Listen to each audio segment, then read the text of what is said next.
Hi, welcome to the CHEK Blog. My name is Ashley Mazurek and I'm a faculty member at the CHEK Institute. Today I'm going to focus on doctor movement. And with doctor movement, when I think about moving, what you must preface before movement is proper breathing patterns. And it must be more diaphragmic. So proper breathing is diaphragmic breathing. What I wanted to tell you is that when you breathe correctly, you allow yourself to create more mental emotional stability within the body. You unload the tension within the visceral, and the organ system becomes more healthy from breathing properly. And also, you have the ability to create stability, more stability in the body. And that's why it's so important that today, in order for you to start moving properly, we're going to talk about how we need to breathe to move to become healthier. So I could spend an hour talking about breathing, but let's just take 5 minutes and hone in on what it means to breathe properly, give you some exercises and tips on it, and then I want to end with a couple books that can help educate you further on how to breathe properly and more diaphragmically that can improve your life.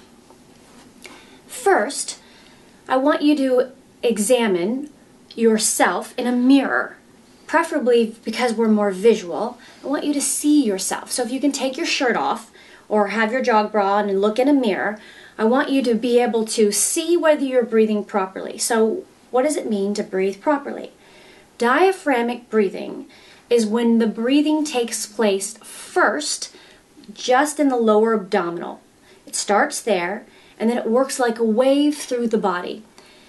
So you move it from the front and the back. The second part of your breath is more lateral, and the third movement of your breath is more vertical.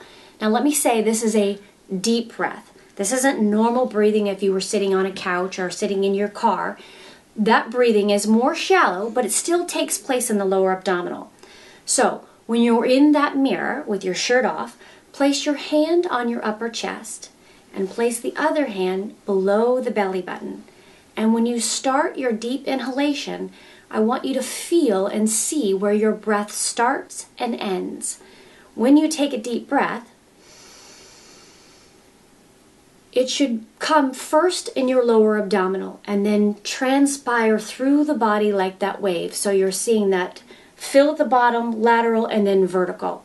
That's the 3/3 of your breath. First third is lower, second third is lateral, and that upper last third is vertical.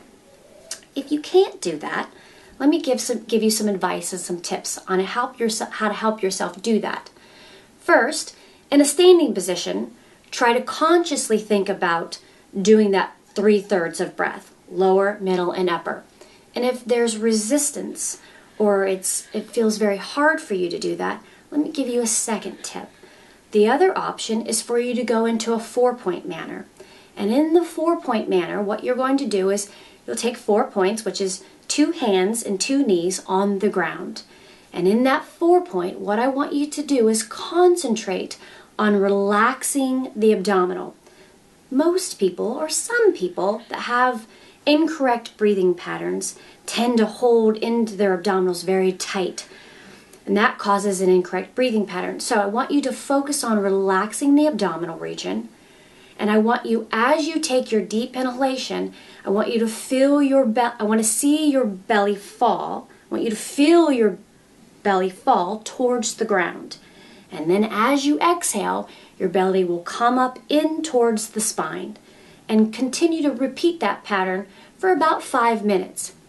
If it's still very challenging for you to do it in that 4-point manner, let's take it to the next level. I want you to briefly just take a second and roll onto your back. And on your back with your knees bent, I want you to think about taking the breath. And another avenue is try to take some sort of object. I use a water bottle with my clients. I put a water bottle right on their lower abdominal. And as they're taking a deep breath, I want you to concentrate on seeing the bottle move towards the ceiling. So then that lower belly, as it expands with the breath, the water bottle moves towards the ceiling. And then continue the breath and feel the movement traveling up the body. and continue to do that for several repetitions. Now, once you've achieved that, and it will become easier with time, I want to challenge you to take that opportunity that every evening as you go into bed, I want you to lay there in that supine position, and I want you to practice deep diaphragmatic breathing in that position. And what it does is, as you practice and train the body to breathe more diaphragmically or correctly, you're also going to create a state of relaxation. And that's going to help you sleep. In my experience, many people that have incorrect breathing problems also have sleeping problems. So, this is also going to help you sleep better at night. That's why I recommend you doing it at night before you go to bed. And retraining that body to breathe properly and then going right to sleep will also set you up for an entrainment to breathe for the next 8 hours properly through your abdominal.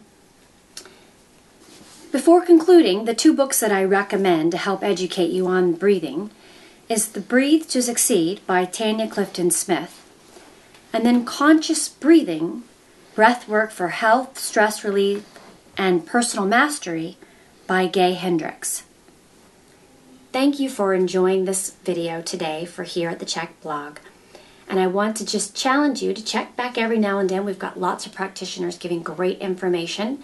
And I'm going to take this breathing and expand it to talk about breathing with movement, and then breathing with stability and how breathing can affect the stability, and then also how breathing can help you in your exercise program. Thanks a lot and have a great day.